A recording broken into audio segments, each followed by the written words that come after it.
Après avoir fait une première phase où on a eu beaucoup de constats, on a réfléchi un peu aux orientations, le thème des nouvelles boussoles, pour moi, je suis un pragmatique et j'avais besoin de commencer à avoir des nouveaux repères pour trouver des solutions ou envisager des solutions. Ça paraît évident, mais si la nature n'est pas en bonne santé, les humains ne peuvent pas être en bonne santé non plus. L'idée du mouvement des droits de la nature est de dire qu'il faut en fait faire en sorte que l'homme reconnaisse enfin sa place au milieu de cette communauté vivante, que nos activités soient compatibles avec les besoins du vivant. Et comment on fait ça ? Bien, il faut un droit. Et nous aussi, aujourd'hui, on était Mother Nature dans notre board. Qu'est-ce qu'on devrait changer? Quel serait son avis sur nos activités, sur nos plans de développement et comment on doit s'adapter avec ça? Dans un monde fluctuant, ce sont les plus performants qui sont les plus fragiles. Ce sont eux qui vont tomber les premiers. Et donc, en fait, c'est un avantage compétitif d'être plus robuste. Donc, c'est maintenant qu'il faut mettre un pied dans la robustesse. C'est la fameuse phrase, hein, on répare son toit quand il fait beau.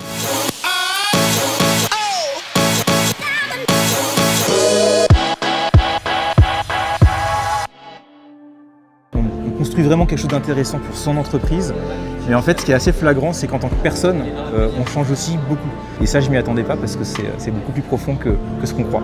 Ce qu'on croit, c'est que d'un petit nombre, surtout de gens comme vous, peut émaner une puissance de rayonnement incroyable. Yannick Servant. Toc toc badaboum. En tant que dirigeant, on a un pouvoir d'action très très fort au sein de notre entreprise. Moi, je me sens très motivée de participer au changement de mon entreprise. Moi, je crois dans la transformation de la société par les sociétés.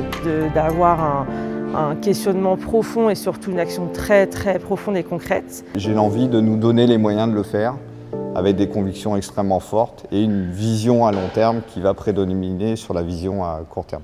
Lui là, je sais pas, il a un cerveau, je pense, 40 ou 50 fois plus puissant que le mien. Et il déconne. Regardez à gauche, là, on a un bel exemple de gâchis, là. Gâchis, regardez-moi ce truc-là. Ça génère zéro valeur ajoutée, ça.